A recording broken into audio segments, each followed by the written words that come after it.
Beleza, galera, tudo bem? Bom, a gente tá aqui mais uma vez para o nosso grupo de estudos. A gente vai falar hoje, especialmente de uma figura, assim, muito importante, para a área da cognição, mas especialmente para a área da psicometria, que é o Charles Spearman.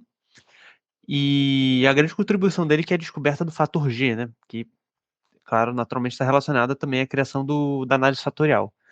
A gente vai entrar ao longo da apresentação de hoje sobre esse assunto, mas, antes de qualquer coisa, como sempre, a gente vai passar pelas perguntinhas, né, que eu não espero uma resposta de vocês nesse momento, para vocês preparando mais ou menos o que vai ter na apresentação de hoje e depois a gente volta para respondê-las, né.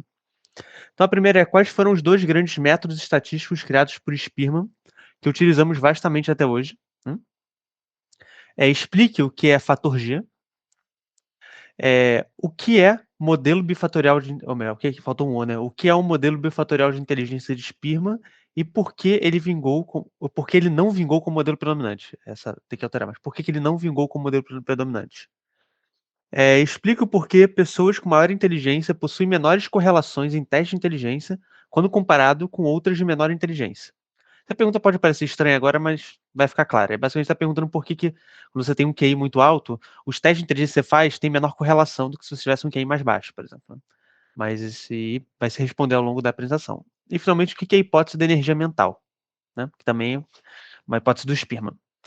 Bom, tá bom, quem que é o Charles Spearman? Nascido em 1863, morreu em 1945, assim.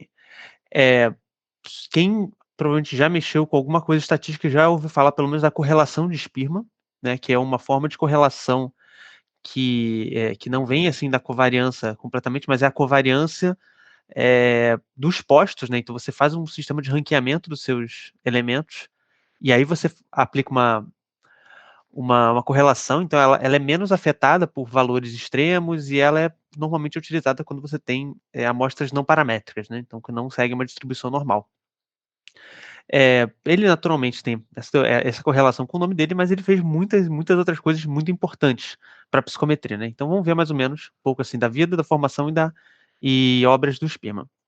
Eu queria começar, citando aqui o Revelli, em 2014, que é o artigo que eu passei para vocês lá no Classroom, que ele diz uma coisa muito interessante, que eu nunca tinha parado pra pensar, mas eu acho que eu concordo com ele, que ele diz assim: "Pode-se dizer que toda a psicometria moderna é apenas uma nota de rodapé sobre o trabalho de Francis Galton e Charles Spearman".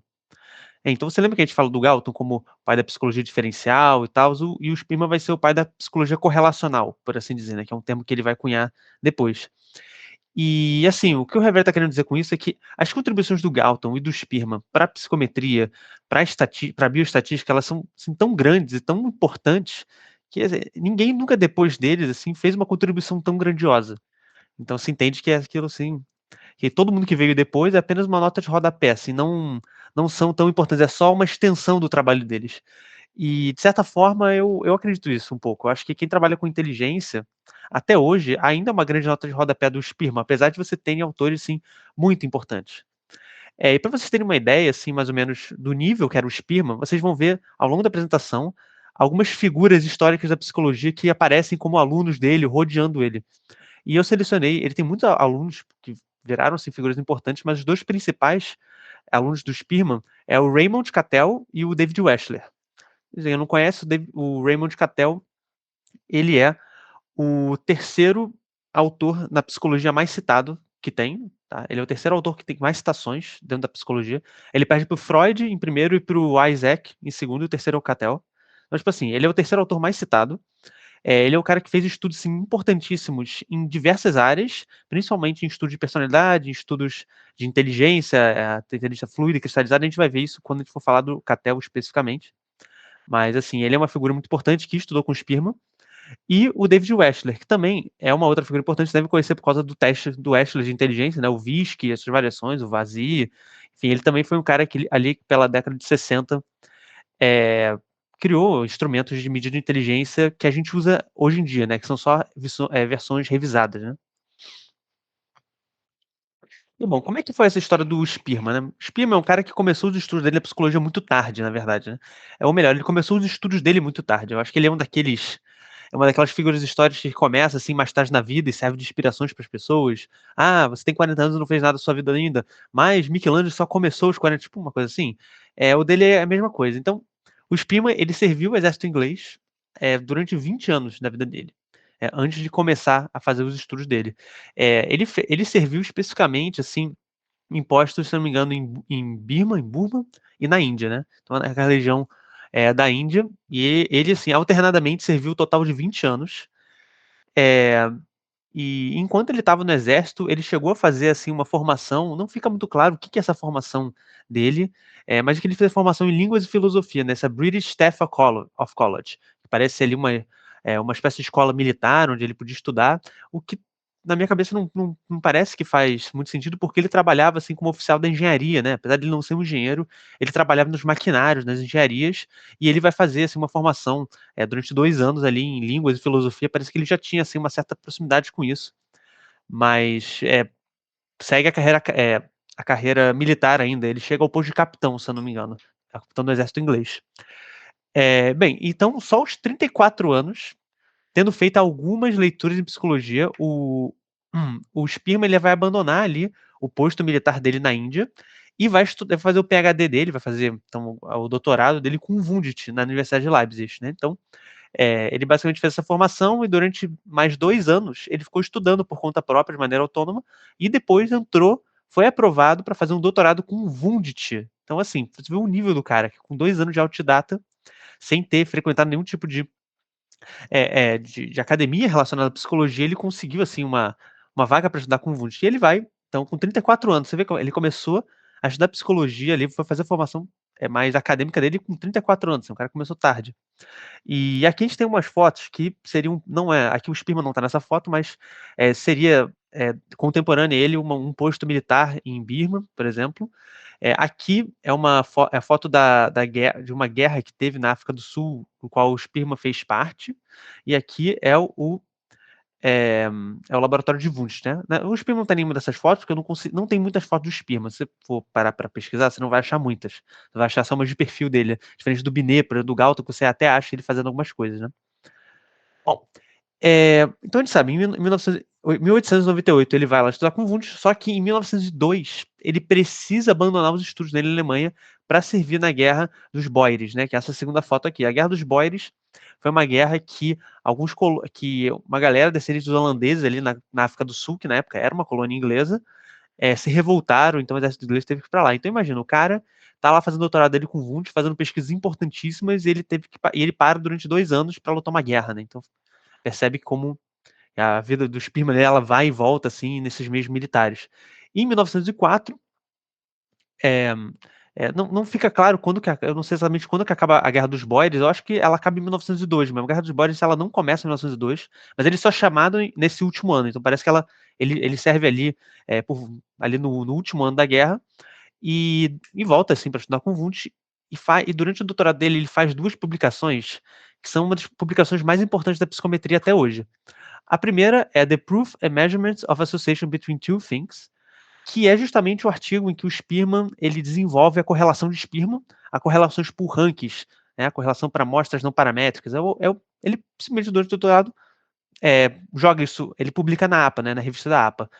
E no mesmo ano, ele publica outro que chama General Intelligence, Objectively Determined and Measured, que é o artigo, eu acho, mais importante da psicometria, na minha opinião, que é onde ele comenta sobre a análise fatorial e sobre o fator oculto nas matrizes de correlação, né?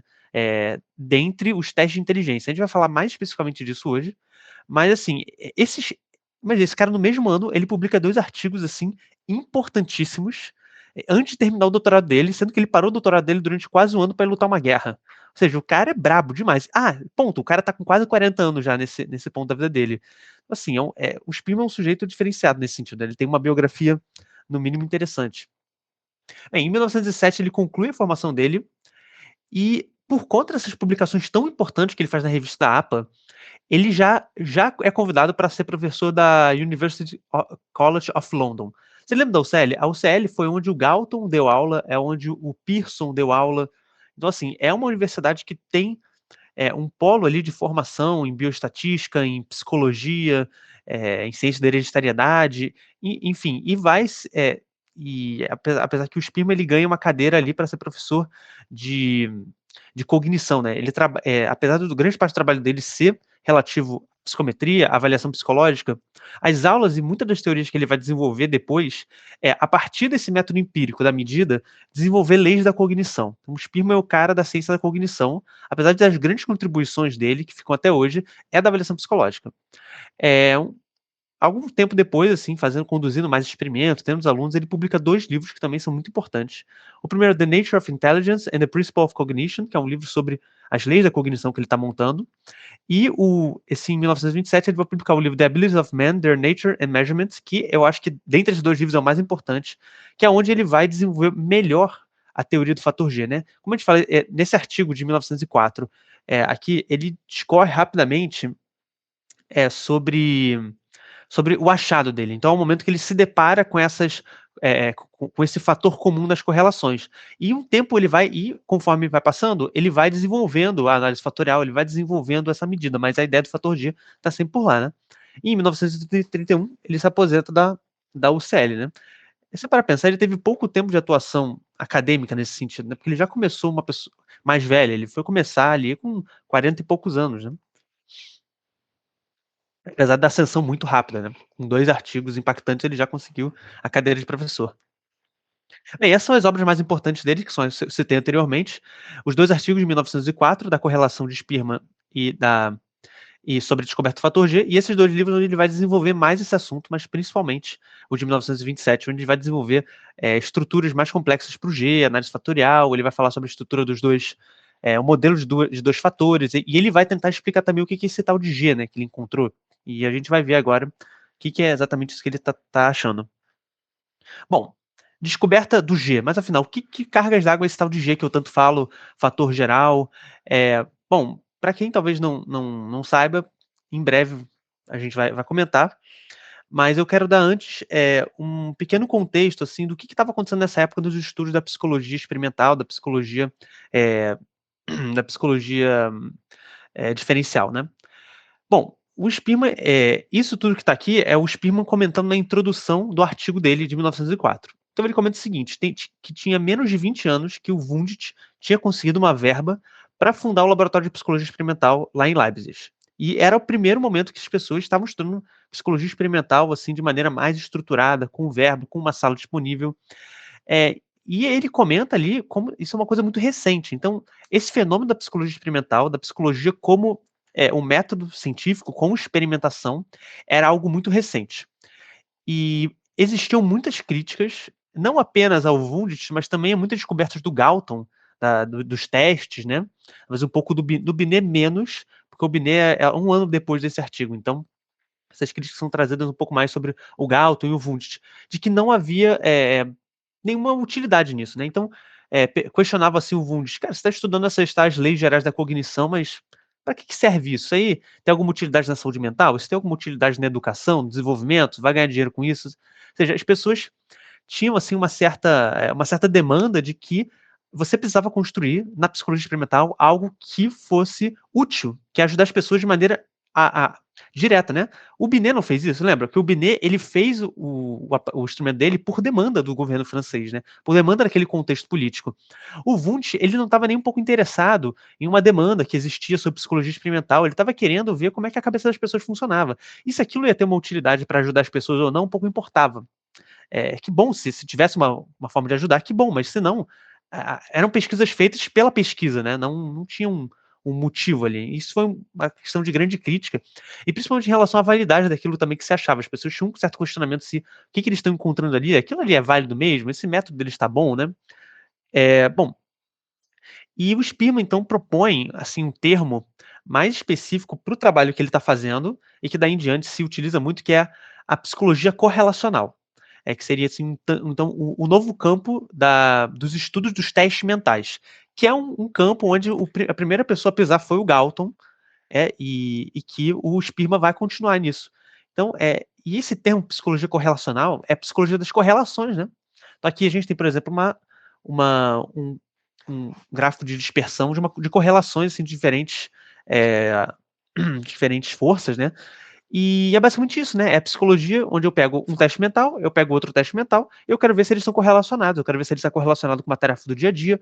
E, assim, até então, essa é a ferramenta que se tinha para estudar isso. A ferramenta que se tinha para estudar testes mentais era você ver se os testes tinham variâncias explicadas ali, grandes, pequenas, quanto eles eram correlacionados com outras atividades.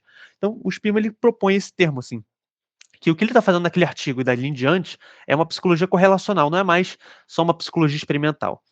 E, bom, diversos estudos correlacionais foram feitos antes do Spearman, assim, muito próximo à publicação dele, e a introdução do artigo dele, ele cita, assim, cara, dezenas e dezenas de trabalhos, dezenas, inclusive alguns trabalhos do Binet, justamente falando sobre tempo de reação, sobre características sensório-discriminatórias, que a gente tanto falou, lembra?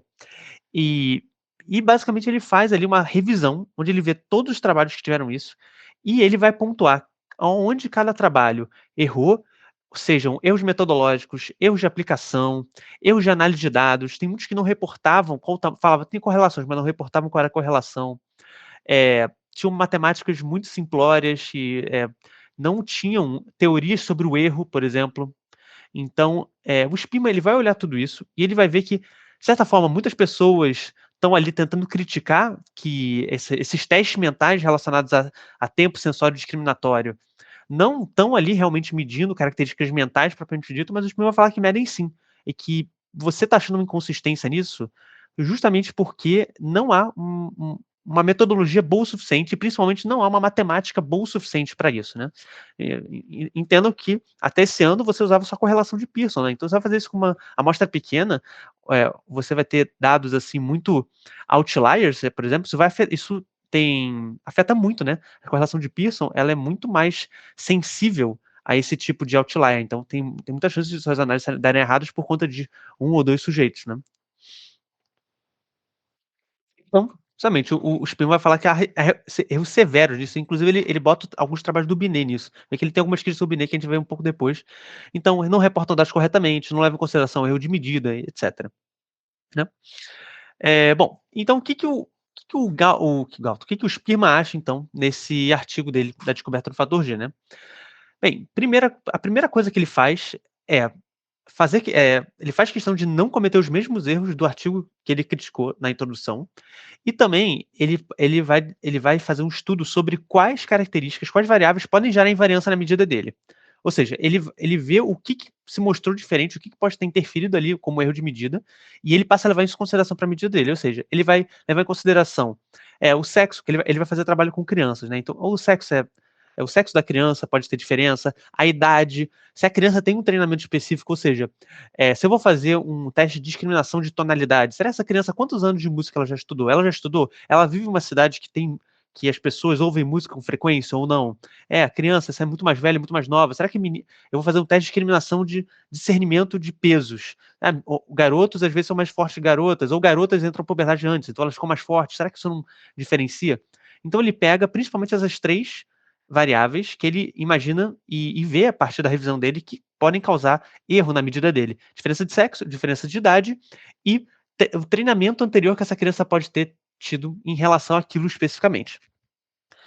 O experimentão, ele escolhe ali 4 formas principais de medida. Ele vai fazer discriminação de tonalidade de som, discriminação de tons de cor, né? Então você vê assim, eu posso botar uma folha que ela vai de preto para cinza e você tem que identificar em que momento ali mudou de um preto para um cinza ou se mantém a mesma cor, então você discernir ali certas tonalidades, principalmente relativos a tons de cinza, né?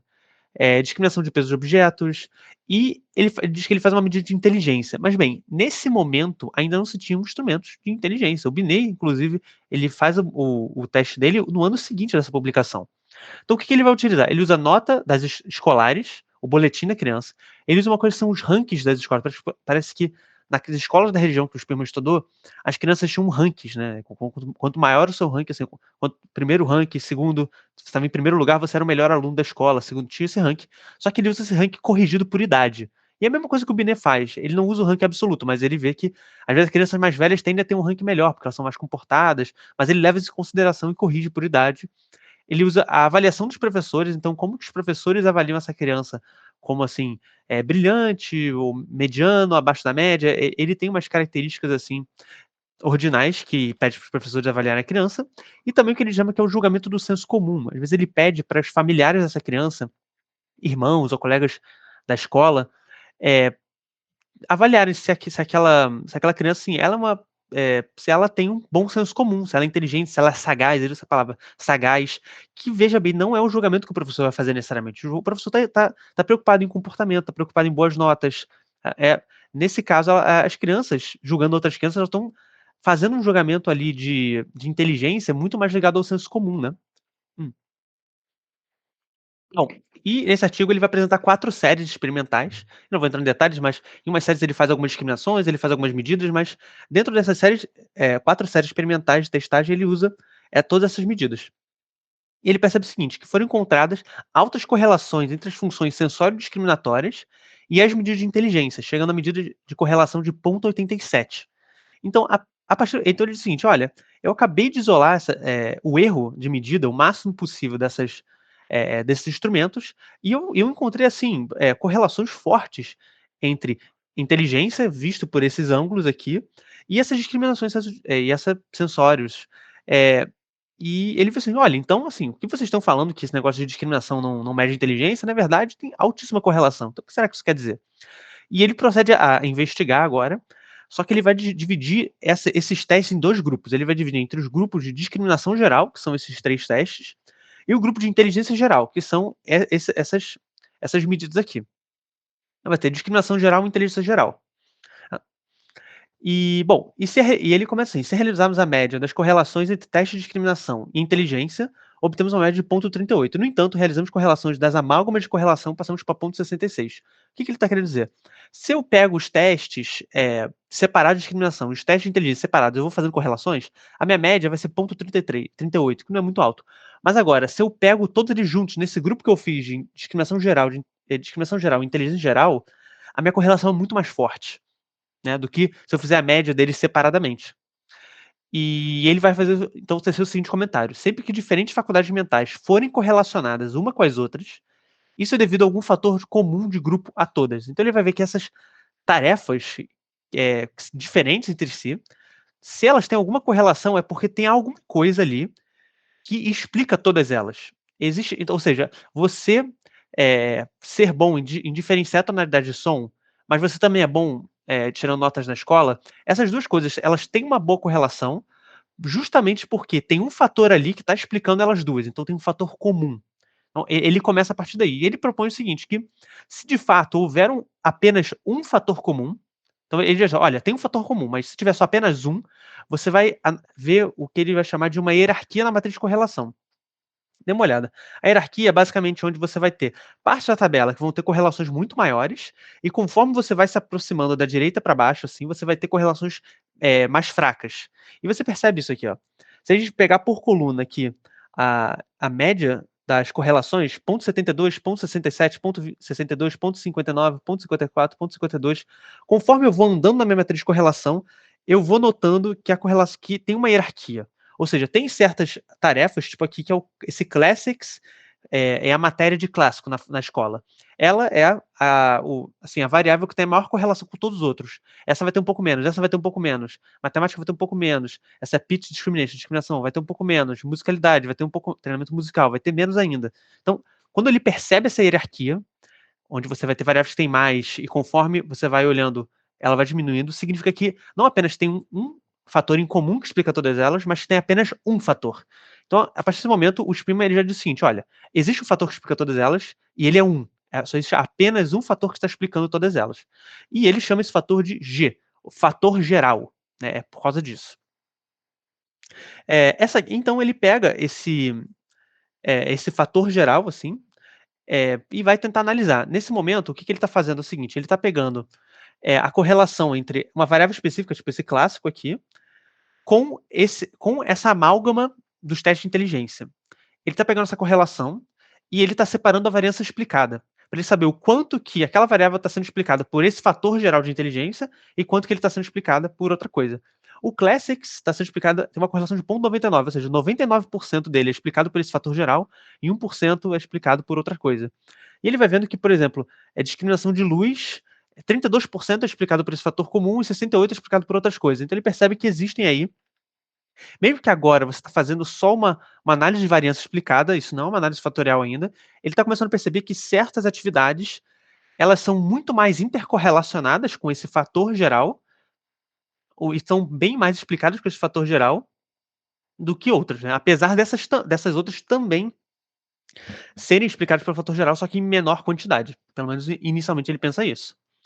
E bom, agora o Spearman ele vai começar a fazer o que ele chama de análise fatorial.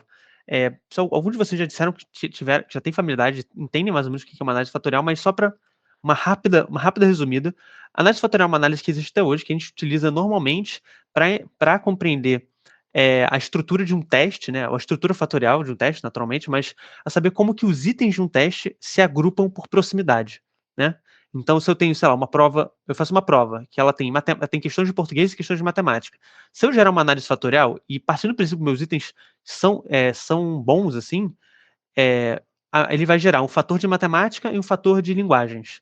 Ou seja, ele basicamente está determinando como que os itens do meu teste se agrupam. E a partir disso, você vai começar você vai chamar esses grupos de fatores, né? Você pode ver se esses fatores são correlacionados, se eles são independentes. E a partir daí você consegue, de maneira empírica, começar a formar estruturas que explicam o construto que você está avaliando naquele momento, né? Então, nesse caso, um teste que mede matemática e linguagens, você vai descobrir que ele tem dois fatores, que são o primeiro fator de matemática, onde ele vai estar ali agrupado e correlacionado entre si todos os itens de matemática, e o fator linguagem, que vai ter agrupado e correlacionado todos os fatores de linguagem. E provavelmente os itens de linguagem e os itens de matemática não vão ter uma correlação tão grande. Eles vão fazer grupamentos correlacionais. Isso ele vai chamar de amálgamas correlacionais, né, ou grupamentos correlacionais, que é uma forma de você identificar o fator. E o Spearman viu nisso aí que todos os testes mentais tinham uma única amálgama correlacional. Não havia assim, separações de pequenos fatores ali. Basicamente todos eles eram correlacionados entre si em alguma forma, de alguma intensidade. Bom, como é que o Spearman, então, ele vai realizar essa análise fatorial? Como é que ele vai desenvolver a matemática por trás? Ele já tem uma teoria de que tem uma coisa que explica todos eles. Ele vai usar uma coisa que ele chama de o método do desaparecimento da diferença das tétrades. O que é uma tétrade? A tétrade é qualquer conjunto de quatro vetores na matriz de correlação. Então, a vetores um vetor de informação numa matriz é um número. Então, aqui, por exemplo, é como se eu pegasse dessa matriz aqui, eu acho que é exatamente daqui que pega, ó. Aqui, ó. Esse 78 aqui. Eu vou pegar uma matriz 2 por 2 de qualquer lugar dessa matriz aqui. Então, esse aqui, ó.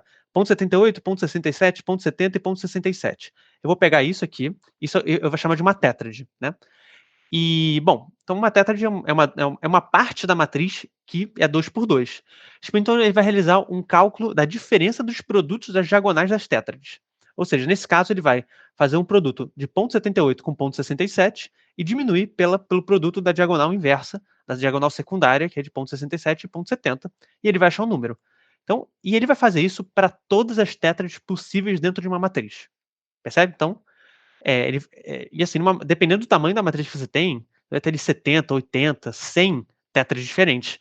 E, na época, o Spearman ele só tinha acesso a fazer conta na mão, ou fazer conta em, assim, algumas calculadoras mecânicas. Ou seja, o cara, para ele rodar uma análise fatorial, que hoje em dia a gente acha meio complicado, mas você dá um clique ali no R ou no Factor, e ele faz, o cara fazer ele na mão, e muitas das coisas que comenta, assim, alguns erros que o Spearman comete, durante as primeiras análises fatoriais pode ser devido a erros humanos de contagem, né? Porque não tinha computadores para fazer isso. Bom, e qual que é a ideia do Spearman? A ideia do Spearman é o seguinte, que se nessa matriz de correlação houvesse um fator, nessas tétrades, de que se você somasse todas as tétrades, todos esses produtos das tétrades, deveria dar zero. Deveria dar zero, porque você via algumas subtrações aqui, ia dar uma correlação um pouco mais positiva, outra ia dar um pouco mais negativa, na hora que você somasse tudo, e tinha que tender para zero. O resultado que ele encontrou era menos 0,017. Bem, isso é bem baixo, mas ele via, claro, que ali tinha erro de medida, podiam ter alguns errinhos de cálculo. Então ele e uma outra figura, talvez comum da galera da cognição, que é o Hotzinger, que também era um dos Spearman, e que acho que ele não é muito da avaliação, mas da cognição, eles montaram assim uma forma de você calcular o erro padrão, né, o probable error, né, o erro possível nessas operações. E a partir daí, você conseguia perceber que nas matrizes de correlação das medidas do Spearman, efetivamente ali a soma dos tétrades ela era igual a zero. Então é por isso que o nome por isso que ele tem esse nome. É o desaparecimento da diferença dos tétrades. Você faz todas essas contas e no final dá zero. Ou seja, que elas se igualam, né? Então isso seria um sinal de que tem um fator ali explicando. Bom, aí o Spearman ele vai então fazer uma pergunta, que é o seguinte: olha, as coisas elas podem ter um fator ali explicando, mas se o fator comum ali ele fosse igualmente forte em todas as variáveis, não teria por que haver correlações em níveis diferentes. Se eu tenho um fator ali explicando todo mundo, por que, que aqui correlaciona mais e aqui correlaciona menos? E o Spin vai justamente pensar nisso, que existe uma forma que esse fator comum ele esteja mais carregado em alguns itens do que outros. Ele vai usar um termo que é mais saturação. Então, esse teste está mais saturado com essa carga fatorial. Hoje em dia a gente fala que ele está mais carregado, tem mais carga fatorial. Né? E aqui é só a conta das tetras, né? Ele pegava umas tetras, fazia essa conta aqui, somava tudo isso, e aqui com alguns exemplos, mas você tem que fazer com todas as combinações possíveis, né? Então é isso. E o Spearman, então, faz a seguinte pergunta para si mesmo: mas afinal, o que é esse fator em comum e como saber quanto cada medida possui dele? Bem, nesse primeiro ponto, o Spearman ele não consegue responder ainda, ou pelo menos não se preocupa em responder o que é esse fator em comum. O que é essa coisa que está explicando os testes mentais? Mas ele desenvolve a matemática para dizer o quanto que cada variável está carregando está saturada daquele valor, daquele fator, quanto está carregando. E é justamente a forma. Então eu já identifiquei como eu descubro se tem um fator em comum e agora como que eu calculo a carga fatorial de cada um. Bom, ele começa falando como você faz isso dependendo da quantidade, do tamanho da sua matriz, né? Então, ele diz o seguinte, que, por exemplo, você tem uma correlação entre duas variáveis, por exemplo, então, aqui é uma demonstração de duas variáveis assim, com uma correlação de 0,25, né? Então, elas compartilham essa variância explicada aqui, e aqui já não é mais explicado pela correlação delas. Entre duas variáveis é muito simples, você apenas faz você tem que fazer a raiz da correlação, então se é a correlação de 0,25, você faz ali a raiz, ponto, acabou, você tem uma carga fatorial de 0,50. É isso. Então, é muito simples. Porém, e uma lei que ele comenta é o seguinte, que se você pega uma carga fatorial e você eleva ela ao quadrado, você volta para a correlação original. Então, nesse caso, eu não peguei a correlação e eu tirei a raiz quadrada. Se eu pegar a carga fatorial e botar o quadrado, eu vou voltar para a correlação. Isso deve se aplicar independentemente para quantos eu pegar. E aqui ele propõe assim, uma fórmula que ele generaliza dependendo da quantidade de variáveis que você está observando. Essa aqui já é uma fórmula para você identificar a carga fatorial em 3 variáveis. É basicamente, então assim, então aqui é a correlação da variável x com a c. Então vai ser igual a correlação de x com y vezes a correlação de x com z sobre a correlação de y com z e tudo isso na raiz quadrada, né? Elevado a meio é a raiz quadrada. E ele começa, então você tem que fazer essa conta para cada uma delas. E o legal é que se você faz o contrário, ou seja, se você pega essa carga fatorial e você eleva ao quadrado, você volta para a correlação daquilo que você estava observando, né?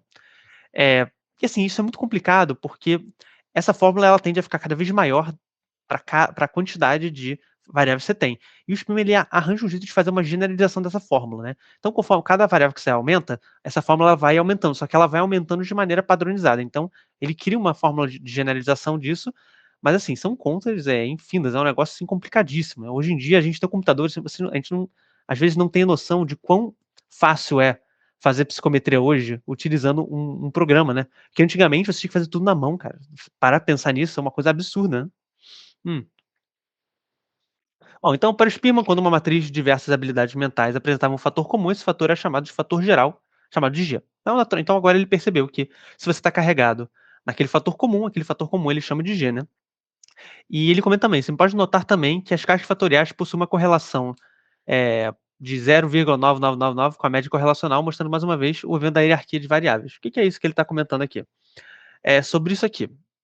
Então, ele comenta que aqui, por exemplo, eu consigo analisar a relação deles com G e que, conforme você vai andando aqui para a direita, você vê de novo essa hierarquia e que você, quando calcula a carga fatorial maior vai ser dentro das variáveis que estão na hierarquia. Né? Então, quanto mais hierarquizada essa variável está, maior vai ser a carga fatorial dela. Então, novamente, trazendo provando, que gerou mais uma evidência sobre essa regra da hierarquia da matriz correlacional, né? Então, quanto maior a carga fatorial, maior vai ser o posto na hierarquia, né? Bom, e agora, então, o Spearman, ele entendeu já justamente sobre esse fator comum, ele aprendeu a medir esse fator comum, mas ele percebeu o seguinte, que para uma tabela de correlação, para a tabela de correlação do Spearman, nesse primeiro artigo, apenas 62% da variância total era explicado pelo G. E o resto? E aí, como é que eu tô dizendo nessa tabela que tudo ali está sendo explicado? Pelo mesmo fator, só que o meu fator não está explicando tudo. Eu sei que alguns explicam mais que outros, mas o que que é essa outra coisa? A gente vai falar o seguinte, quando você pega uma variável que está sendo carregada, por exemplo, em ponto 90, ele vai dizer que esse ponto 10 que sobrou, ele é responsável por duas coisas. Erros aleatórios, naturalmente, e o que ele chama de fator de especificidade. Então aqui vocês veem que, lembra que a gente estava mostrando o fator G do Spearman só? Aqui agora a gente tem o fator G e S. Ele vai chamar essa especificidade de S. E bem, o que que é isso? Então o fator de especificidade se refere ao que é necessário para realizar aquela tarefa específica. Bom, e que naturalmente ela não possui qualquer correlação com G. Vamos pensar aqui um pouco o que pode ser essa especificidade. Vamos dizer que eu quero fazer um teste de memória, tá? E a minha capacidade de memória de trabalho, por exemplo, ela é explicada pelo G, ok?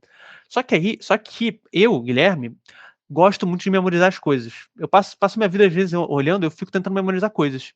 Então, eu, por motivo nenhum aparente, fiquei treinando muito memorização. Ou então, vamos dizer que eu sou uma pessoa que gosta de memorizar o número pi. Né? Tem maluco para tudo, né? Inclusive para isso. E eles têm técnicas de memorização. Então, vamos dizer que eu aprenda várias técnicas de memorização. Uma técnica boa, por exemplo, se eu quero memorizar números, eu substituo números por elementos visuais e contar uma história na minha cabeça. Isso é uma técnica de memorização. Então, você contar uma história na sua cabeça é mais fácil do que memorizar uma sequência numérica. Só que aí eu vou chegar para fazer um teste dos 7 números lá, e eu vou ir muito bem. Eu vou ir muito bem. Mas agora a pergunta que fica: eu fui muito bem porque eu tenho alto G, porque eu tenho uma boa memória, ou porque eu tenho na minha cabeça várias técnicas para melhorar a minha memória? Para o Spearman, o fator de especificidade é isso. São ferramentas específicas que servem só para aquela atividade que você está medindo. Percebe? Então, se eu quero testar a inteligência musical, beleza. Mas agora, se a inteligência musical ela vai se dar por você identificar a diferença entre tons, só que você é um músico treinado, opa, você teve treinamento de música. Isso é um fator específico, porque aquilo é responsável para aquela atividade. E então, justamente, ele vai então criar o que a gente chama de teoria dos dois fatores, onde a inteligência, ele talvez não chame de inteligência, mas ele fala que os testes mentais, eles são explicados por dois grandes fatores. O fator comum a todos eles, que está por trás, e um fator específico para aquela atividade, né? Bom, mas a gente entende que essa teoria dos fatores do Spearman, ela teve vida curta. Ela não durou muito. Por quê? Pouco depois do Spearman, os pesquisadores começaram a utilizar essas análises das tétrades na análise fatorial e começaram a perceber que, na verdade, nas matrizes de correlações que eles começaram a achar, eles não tinham apenas uma amálgama de correlacional, né? A hierarquização total da matriz. Eles começavam a perceber diversas amálgamas, o que ele vai chamar de grupos fatoriais. Eles começaram a perceber que entre alguns testes mentais, na verdade, você talvez tivesse mais de um fator que explicasse aquilo. E esse, assim, é o começo das teorias dos fatores múltiplos da inteligência, né? Uma das pessoas mais importantes para isso vai ser o Turnston, depois, que vai propor a teoria das inteligências múltiplas. Eu acho que ele propõe 10 inteligências. E assim, existem várias técnicas que foram aprimoradas para você fazer análises fatoriais múltiplas, né? Então, rotações. Antigamente se utilizava apenas rotações ortogonais de fatores, né? O Cattell, por exemplo, falava de rotações ortogonais em inteligência cristalizada e líquida. Porém, com o tempo, ali, eu acho que, se não me engano, o Thorndike, ele traz a ideia da rotação oblíqua, onde os fatores eles poderiam ser correlacionados. Então, você aumenta mais a precisão. Então, os modelos multifatoriais relativos aos testes mentais, eles tomam a psicologia. Então, essa ideia de um fator único, ou dos dois fatores do Spearman, ela tem vida curta. Então, o que seria, por exemplo, um fator geral da inteligência? Seria isso aqui. O Spearman estava propondo isso aqui. Você teria o G, e esse G ele é responsável pela carga fatorial de cada uma desses itens, né? E esse uzinho é o erro, né? O erro ele sempre vai ser independente do fator, ele está lá sempre. Então, a resposta desse meu item ela está explicada apenas por G e pelo U. E o que sobrar é o fator específico daquilo. Porém, você vai começar a ter algumas, aqui de baixo, por exemplo, sobre fatores independentes. Aqui é quando a gente está falando sobre as primeiras análises fatoriais múltiplas, que são com fatores ortogonais, ou seja, fatores independentes. Ou seja, você tem o fator 1, explica o item 1, 2, 3, o fator 2 explica o item 4, 5, 6 e por aí vai. Porém, algo depois você vai começar a perceber que mesmo que eu use essas estruturas, fatores dependentes, ainda há um fator comum entre elas. Então, além de eu ter esses grupamentos fatoriais, eu tenho ainda tem um fator comum também. E seria mais ou menos isso, fatores dependentes entre si e um fator G que também está influenciando. Ou seja, o meu fator ele é explicado por um fator, ou seja, meu item ele é explicado por um fator geral e por um fator é, mais específico daquele meu grupo. Ou seja, um teste de música, por exemplo, seria explicado pelo fator de inteligência musical e pelo fator G. Um teste de matemática vai ser explicado pelo fator de conhecimento lógico matemático e o fator G. Ou seja, tudo que você faz vai ser explicado por aquele fator que é independente de outros e pelo G. Só que, se você olhar agora modelos um pouco mais atualizados, a gente vai começar a perceber modelos hierárquicos fatoriais. Ou seja, não apenas agora eu quero ver quantos fatores estão influenciando aquele item. Agora eu já tenho uma estatística boa o suficiente para eu entender de que, por exemplo, o meu fator G, ele influencia nesses fatores que são independentes, e então esses meus fatores influenciam nos meus itens. Essa forma hierárquica de botar o G, por exemplo, como fator de primeira ordem, esses fatores aqui específicos como fatores de segunda ordem, já é uma novidade. É diferente de você propor que os itens estão sendo afetados diretamente pelo G e pelo fator. E hoje em dia a gente sabe, por exemplo, que você vai ter modelos que esses fatores de inteligência eles são correlacionados e também correlacionados com o G, né? Tem cargas no G. Então, mas esse quarto aqui é o fator que seria uma estrutura fatorial mais próximo do que a gente conhece hoje em dia, né? Onde esse fator G ele ainda existe, porém ele explica outros fatores e assim. E aí esses fatores explicam os itens, né? E bom, agora entendendo tudo isso aí de análise fatorial que a gente falou até agora, o que então o Spearman vai dizer sobre o Binet, né? Que foi alguém contemporâneo a ele. O Spearman, o teste do Binet-Simon, ele não passava de uma miscelânea de atividades mentais sem sentido. Então o cara já começa bem, tá? E ele começa assim, o único motivo que o teste do Binet funciona é porque todas aquelas atividades são carregadas com G. Eu falo o seguinte, ó, Binet, você aí está propondo toda uma teoria sobre inteligência e de que por que esses seus itens funcionam por causa dessa sua teoria da inteligência, mas olha, você pode jogar fora a sua teoria, porque, na verdade, o que você fez, você pegou várias atividades e a gente já sabe que o fator G influencia nas habilidades mentais, independente de quais sejam. Então, o seu teste ele só tem uma boa discriminação, ele só funciona por causa do G. Não é por causa dessa sua teoria de inteligência, mas é porque eles são correlacionados. É isso. Então ele começa assim: qualquer que seja os itens aleatórios que se ponham em uma escala, a mesma terá uma correlação com os testes que propõem medir inteligência geral. Então, se a inteligência geral, o Binet ele fala assim: eu estou medindo a inteligência geral, o nível mental. O Spinel vai falar: não tá não, cara. Se eu pego qualquer outro teste aqui, ele vai conseguir correlacionado com o seu, mesmo que eu não estou propondo inteligência geral. Então é porque as habilidades mentais elas são correlacionadas entre si. E essa crítica é um pouco do Binet, de que o Binet tenta explicar o que é inteligência a partir do achado da correlação daqueles testes. E o Spinel vai falar: não, você não pode fazer isso. O achado é só por causa do fator geral, não é por causa de uma teoria que você pensou, né? Então é como se ele falasse assim, que o teste do Binet é uma caixa cheia de brinquedos, né? E o Binet basicamente está pegando essa caixa que está cheia de brinquedos aleatórios que eu peguei por aí e falei assim, olha, tá vendo essa caixa? Essa caixa aqui define o que é brinquedo. Essa caixa é brinquedo. E o Spearman está falando, não, essa caixa não é brinquedo, ela só tem vários brinquedos. Mas você juntar todos os brinquedos nessa caixa não significa que você conseguiu definir o que é brinquedo. É tipo isso, assim, fazendo essa analogia da caixa de brinquedo. Então, o Binet só botou vários brinquedos numa caixa disso. Isso aqui é brinquedo.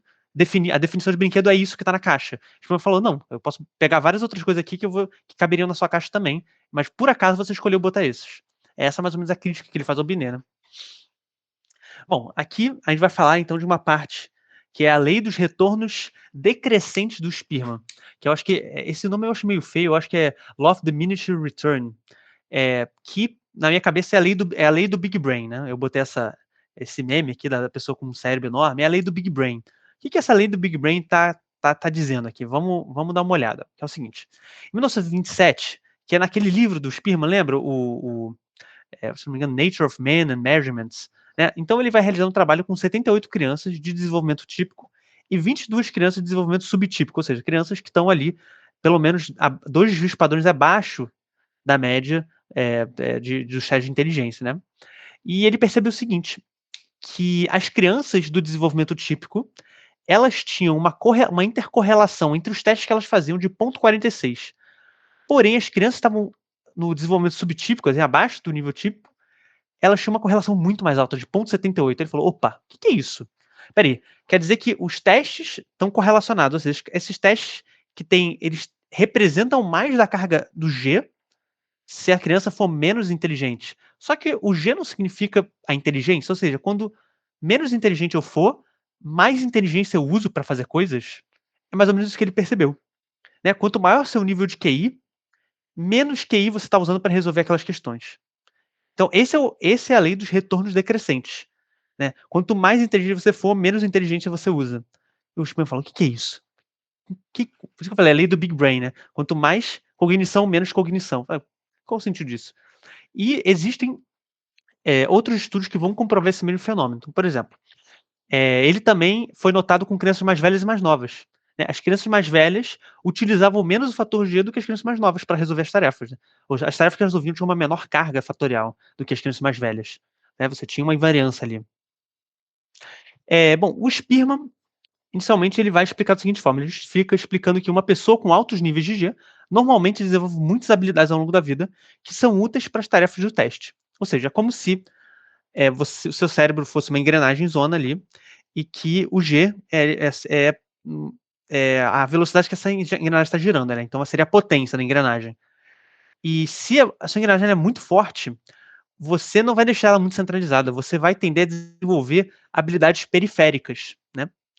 Separadamente. E quando você separa com um teste mental, você não precisa usar essa habilidade pura, porque você desenvolveu habilidades periféricas e você passa a usar elas. Ou seja, você usa coisas que você já desenvolveu com G, você não está usando o G puro, entre aspas. Enquanto pessoas que têm menos, seria assim, menor potência nessa engrenagem, menor G, elas não desenvolvem tantas habilidades periféricas.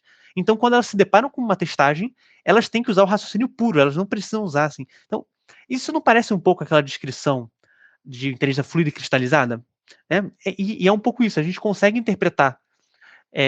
Então, aqui, então, em outra visão, podemos entender que o G, ou então inteligência fluida, conforme se desenvolve, é cada vez mais direcionado para tarefas específicas que automatizam certas práticas. Ou seja, eu vou começar a usar coisas que eu já aprendi, que eu já desenvolvi. Eu não preciso fazer meu raciocínio agora. Entendeu? Então, você começa a ser menos capaz de medir inteligência com esses instrumentos com pessoas que já são muito inteligentes. Porque elas já desenvolveram tarefas anteriores que estão responsáveis por realizar essa atividade. Elas não estão usando aquilo que você está medindo. Estão usando tarefas pré-feitas. Enfim, esse efeito foi estudado algumas vezes. Um exemplo, por exemplo, que ele é observado até hoje, foi demonstrado por o Detterman e o Daniel, em 1989, utilizando a escala de Wechsler revisada, que ele fazia a mesma coisa. Então, ele pegava uma escala da Wechsler e fazia uma estimativa de QI baseada nisso e dividia em 5 faixas de QI. E depois aplicava o resto da escala e ele percebia que as cargas fatoriais de G elas eram muito maiores no grupo de menor QI, e conforme você ia para faixas maiores de QI, as cargas fatoriais elas iam diminuindo. Então, para grupos baixos QI, era muita carga fatorial no G, e conforme você ia pegando até o QI 120, 130, você tinha muita baixa carga fatorial G naquelas medidas, né? Bom, o SPIM, então, ele vai desenvolver agora já mais próximo da parte da cognição, porque para o SPIRMA, toda essa ideia de testagem, ela está ligada para estudar a cognição, né? Ele vai formar o que ele chama leis noigenéticas de Spearman. Esse nome eu acho feio pra caramba. É Noigenics, que eles chamam, mas o noi vem de noesis, que seria criação, e genética vem de genes, seria o conhecimento. Então essa lei noigenética seria ali leis da criação do pensamento, lei do que significa isso, tá? Bom, então ele vai chegar e fazer a seguinte pergunta: mas afinal, além das análises estatísticas, o que é o G? Então eu sei medir o G, eu sei identificar o G, eu sei efeitos que ele tem relacionados à inteligência, mas Então, o que é esse fator comum que o Spearman ficou observando? O que é? E ele se fez essa pergunta desde então, e ele foi tentar responder isso. Ele, olha, eu vou fazer o seguinte, então. Eu vou pegar vários testes, eu vou observar a carga fatorial que eles têm de G, e eu vou comparar o conteúdo deles. Eu vou pegar uma lista de testes que tem uma alta carga de G e testes que têm baixa carga. E eu quero ver, dentro do conteúdo das tarefas que esse teste pede, eu quero ver afinal, o que é isso, né?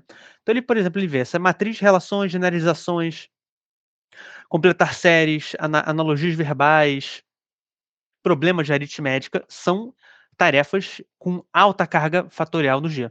Agora, o que seria um teste com baixa carga? Velocidade de resolução de labirinto, é, ou então contar grupos de pontinhos, fazer adições, a contas, mas só que simples, tapping speed, então velocidade que você consegue ficar fazendo isso aqui, né? Ou então, é, bom, seria evocação de memória ali, né? E ele percebe que tem algumas tarefas que estão um pouco mais relacionadas ao G e outras menos. Ele vai analisar o conteúdo e vamos ver o que ele conclui a partir disso. Ele percebe o seguinte: essas habilidades, esses testes relacionados ao G, eles tinham, das 3 leis da noise genética, eles tinham 2 primordialmente. Né? Então vamos entender o que são essas leis e quais delas estão mais presentes nesses testes. Ele vai comentar o seguinte, então.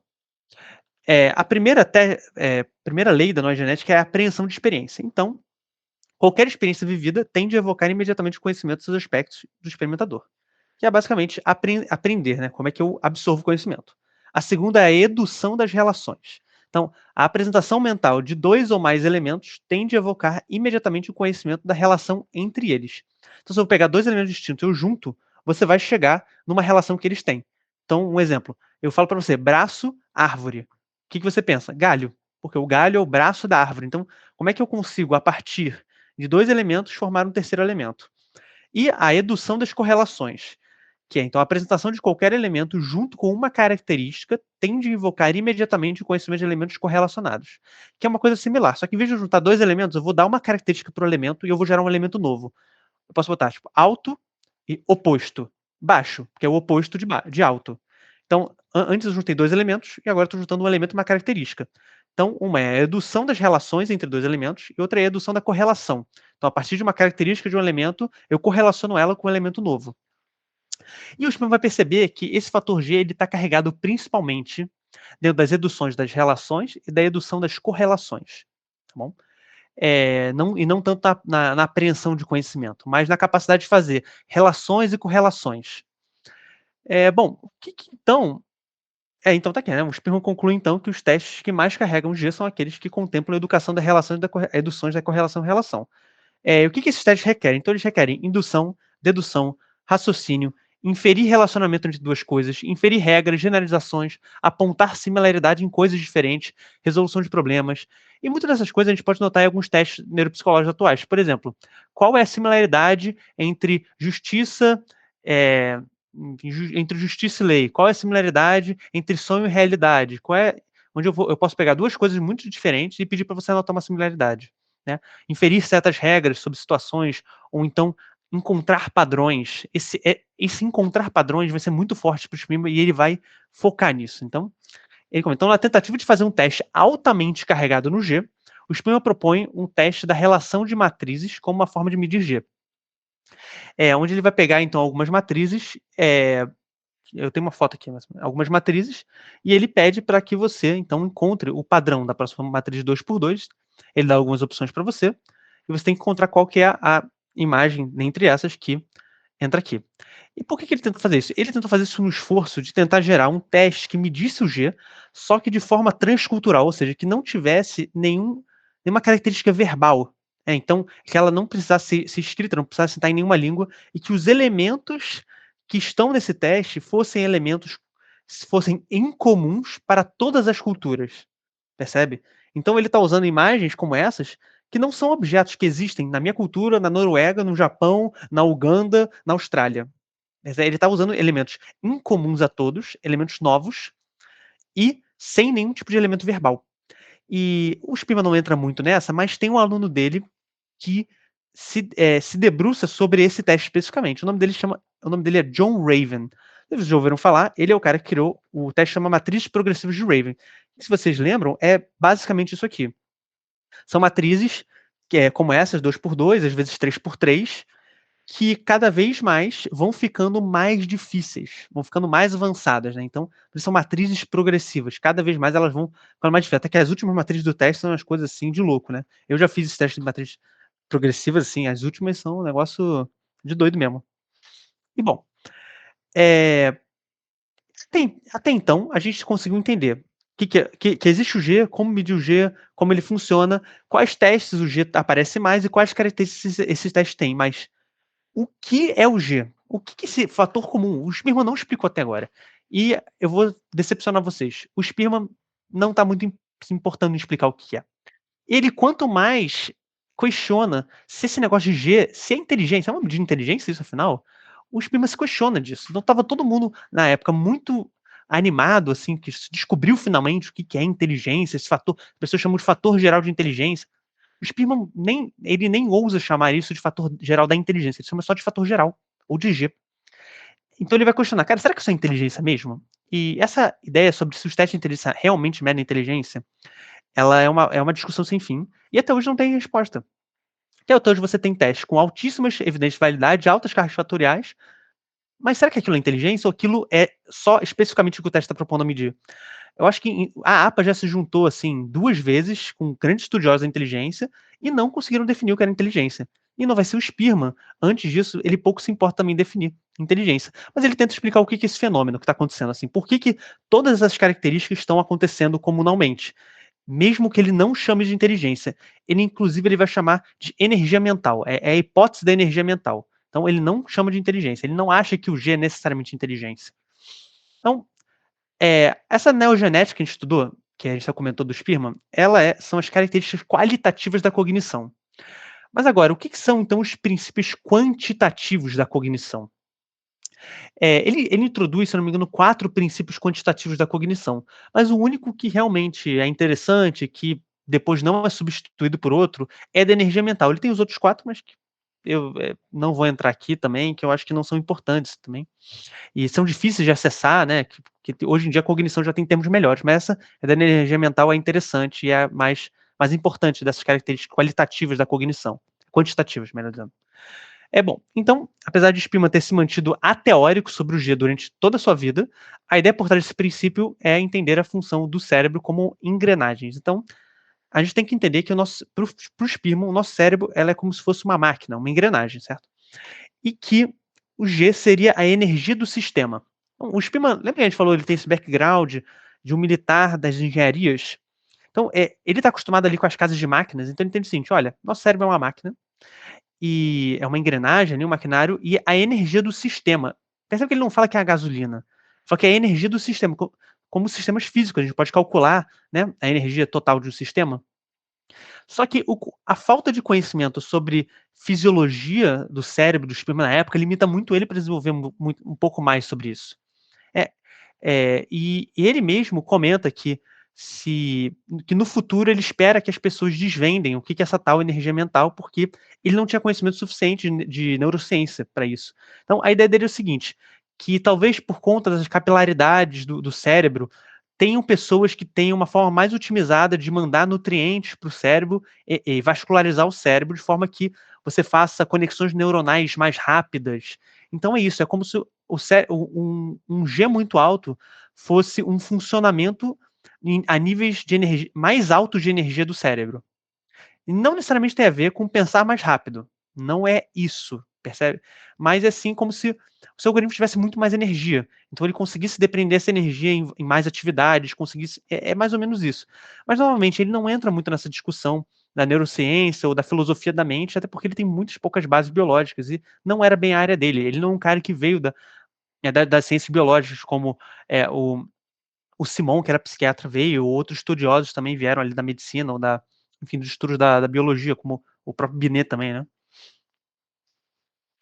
E bem, eu não disse que isso era um fator quantitativo. Como é que então o Spearman pretende medir essa energia mental? Simples, ele vai pegar o resultado de um teste, normatizar, fazer uma normatização para ficar padronizado, e vai multiplicar pela carga fatorial daquele teste. né? Então, se eu faço um teste, por exemplo, matriz de Raven, né? Ele tem a carga fatorial. Ó, as matrizes, não é matriz de Raven, mas são as matrizes relacionais. Tem uma carga fatorial de 0,94. E eu tive uma pontuação 1,5 desvios padrões acima da média. O meu Z é de 1,5. A minha energia mental é 0,94 vezes 1,5. E dessa forma. Então, eu poderia medir essa energia mental por exemplo, problemas aritméticos. Aí eu vou 0,77 vezes. Então, a sua energia mental ela pode ser calculada quantitativamente a partir usando como ponderação a carga fatorial e vezes a sua normatização, seus desvios acima ou abaixo da média, né? E bom, gente, as referências que eu usei para a gente falar um pouco sobre isso hoje é o capítulo 2 do The G-Factor, Science of Mental Ability, do Jensen, que inclusive o Jensen foi um aluno do Spearman, e esse livro assim, é uma grande uma certa biografia do Spearman, bem interessante, que vale a pena. O artigo que eu passei para vocês, né, sobre o Charles Spearman, British Behavior Scientist. Ah, não, eu passei para vocês, tem esse aqui, eu passei para vocês esse de baixo, do William Revel. O próprio artigo do Spearman, que eu acho que esse vale a pena ser lido. Ele é um artigo longo, ele tem em torno de 100 páginas, mas ele vale a pena ser lido, que é o General Intelligence, e também um outro que é o Charles Spearman, Sutural Birds and the Origins of Factor Analysis, que é como é que eles criam análise fatorial, toda a história por trás. E quem quiser se aprofundar um pouco mais no Spearman em análise fatorial, eu sugiro vocês lerem o livro do G-Factor todo. Assim, ele tem capítulos super aprofundados sobre fator G, estruturas de inteligência. E também tem esse livro da Daniela Budi, brasileiro, que fala sobre análise fatorial. Um livro lá de uma coleção de métodos científicos, mas ele é bem interessante. Para quem quiser se aprofundar, vale a pena, tá bom? Bem, temos algumas perguntas. Vocês têm perguntas, têm dúvidas? Está na hora de eu fazer as perguntas para vocês, mas eu quero saber se tem perguntas para mim antes. Então.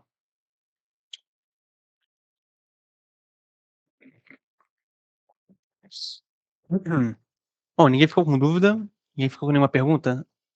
Ó, então eu vou fazer umas perguntas aqui e eu quero ver se vocês vão responder. Então, vamos lá.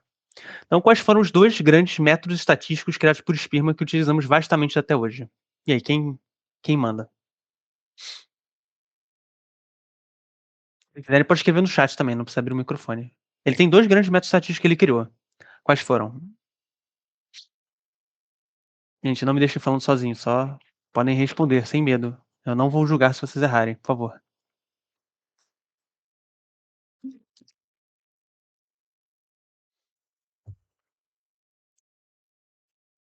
E aí, vocês estão aí?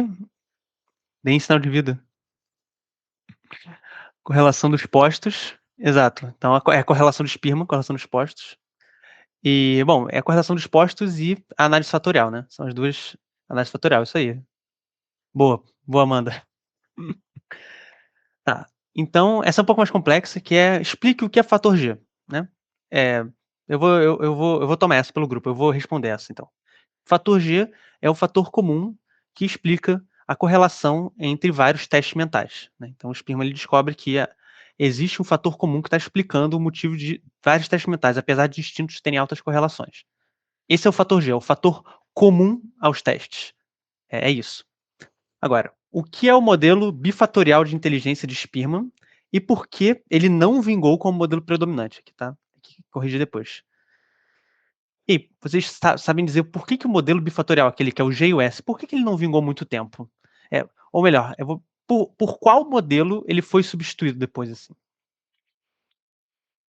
Ou o modelo bifatorial, por qual outro modelo ele foi substituído?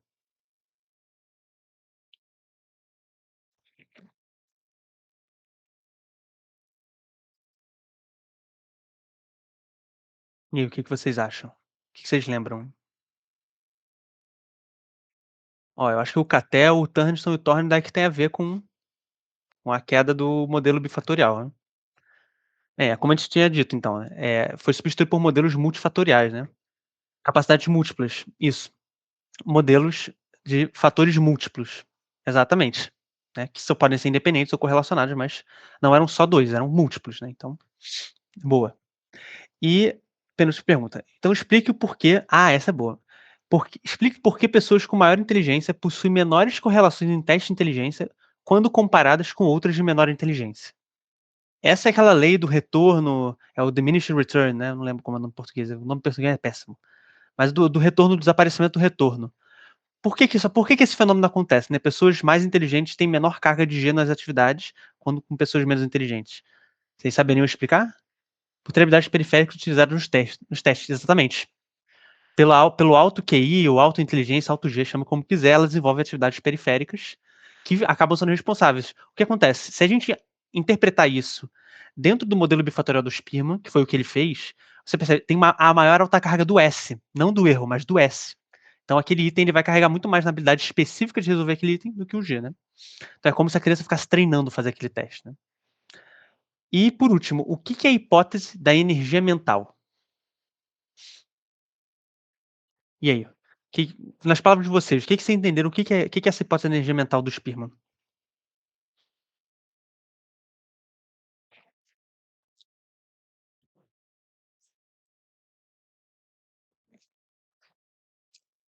Vou usar um tempo para vocês pensarem. Podem escrever no chat, pode ser de maneira bem sucinta, assim. O que vocês entenderam que é essa tal energia mental que ele estava falando sobre? Potencialidade do funcionamento da máquina mental. É bem isso. É a potencialidade, seria o nível energético do sistema mental, maquínico, é o nível da energia do sistema, é isso. Então, é justamente isso. Então é como se fosse, assim, quão rápido as engrenagens, se você somar a velocidade de todas as engrenagens juntos e calcular quantos joules, a quantidade de movimento, você seria a energia do sistema, né? Melhor é bom a gente não confundir com com o combustível, né? O G não é um combustível, mas ele é uma medida da energia do sistema, propriamente. Ele não é o combustível do sistema. É bom a gente não fazer essa confusão. Mas, boa, é por aí mesmo. Enfim, gente, é isso. Alguém ficou com uma dúvida? O que vocês acharam na aula de hoje? Deu para entender? Eu acho que a gente falou de coisas assim bem complexas, um pouco. Sei que quem está mais familiarizado com a análise fatorial entendeu um pouco mais, um pouco menos. Como é que foi? Tranquilo, gente?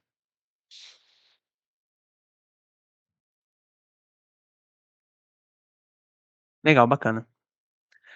Bom, a gente então se vê na com ela ótima. Ah, legal. Obrigado, gente. Que bom que vocês gostaram. Eh, bem, na próxima aula a gente vai falar, eu acho que do Tungstone e das estruturas múltiplas da inteligência. E a gente vai seguir daí, tá? Eu vou confirmar, mas eu acho que esse é o próximo tema mesmo. Eu tô entre ele e o Catel, mas acho que vai ser Turniston, tá? Galera, um abraço a todos. A gente se vê semana que vem. Gabriel, pode parar de gravar já. Finalizou, né?